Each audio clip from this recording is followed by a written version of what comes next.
നശിക്കുമ്പോൾ എല്ലാവരും ദുഃഖത്തിലാണ് എന്നത് നിങ്ങളുടെ വെറും തെറ്റിദ്ധാരണ മാത്രമാണ്. പോകാം വീഡിയോയിലേക്ക്. നമസ്കാരം. എല്ലാം സാധ്യമാണ് എന്ന യൂട്യൂബ് ചാനലിന്റെ പുതിയൊരു വീഡിയോയിലേക്ക് എല്ലാവർക്കും സ്വാഗതം. നിങ്ങൾ ആദ്യമായിട്ടാണ് ഈ ചാനൽ കാണുന്നതെങ്കിൽ എത്രയും വേഗം ഈ ചാനൽ സബ്സ്ക്രൈബ് ചെയ്യുക. വീഡിയോ മുഴുവനായി കാണുക. ഇഷ്ടപ്പെട്ടാൽ നിങ്ങളുടെ കൂട്ടുകാർക്കും ബന്ധുക്കൾക്കും നാട്ടുകാർക്കും അയച്ചു കൊടുക്കാൻ മറക്കത്തില്ലെന്ന് ഞാൻ കരുതുന്നു. ഇനി ഞാൻ നിങ്ങളോടൊരു കാര്യം പറയട്ടെ.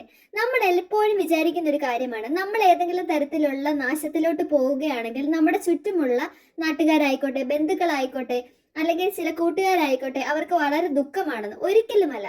നമ്മളുടെ ദുഃഖത്തിൽ പങ്കുചേരുന്നത് ചിലപ്പോൾ നമ്മുടെ മാതാപിതാക്കളോ അല്ലെങ്കിൽ ഉറ്റ സുഹൃത്തുക്കളോ അല്ലെങ്കിൽ വിരലിൽ എണ്ണാവുന്ന സഹോദരങ്ങളോ മാത്രമായിരിക്കും.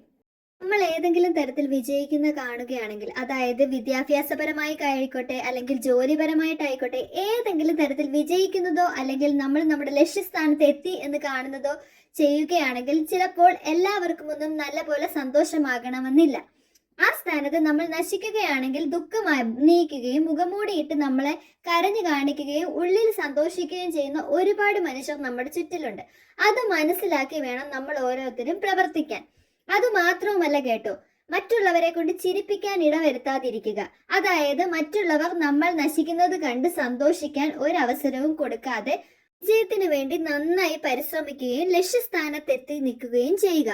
അതുമാത്രവുമല്ല കേട്ടോ, നിങ്ങൾക്ക് നിങ്ങളുടെ ശത്രുക്കളെ സങ്കടപ്പെടുത്തണമെന്നുണ്ടോ എങ്കിൽ നിങ്ങൾ പലതരത്തിലുള്ള വിദ്യാഭ്യാസ മേഖലയിലായിക്കോട്ടെ, ജോലിയിലായിക്കോട്ടെ, ഉന്നത വിജയത്തിന് വേണ്ടി നല്ല പോലെ പരിശ്രമിക്കുക. നല്ല നല്ല ഉന്നത വിജയങ്ങളിലെത്താൻ നിങ്ങൾക്ക് പറ്റുകയാണെങ്കിൽ ഒരു പക്ഷെ നിങ്ങളുടെ ശത്രുക്കൾക്ക് അത് വളരെ ദുഃഖത്തിന് കാരണമായേക്കാം. ഇപ്പോൾ മനസ്സിലായില്ലേ നിങ്ങൾക്ക് എങ്ങനെയാണ് നിങ്ങൾക്ക് നിങ്ങളുടെ ശത്രുക്കളെ സങ്കടപ്പെടുത്താൻ പറ്റുന്നതെന്ന്? അതുകൊണ്ട് നമ്മളുടെ ശത്രുക്കളെ സന്തോഷിപ്പിക്കാൻ നമ്മൾ ഇടവരുത്താതിരിക്കുക. ഈ വീഡിയോ നിങ്ങൾക്ക് ഇഷ്ടമായെങ്കിൽ നിങ്ങളുടെ അഭിപ്രായങ്ങൾ കമന്റ് ബോക്സിൽ രേഖപ്പെടുത്താവുന്നതാണ്. മറ്റൊരു വീഡിയോയുമായി നിങ്ങളുടെ മുന്നിൽ എത്തുന്നത് വരെ നന്ദി, നമസ്കാരം.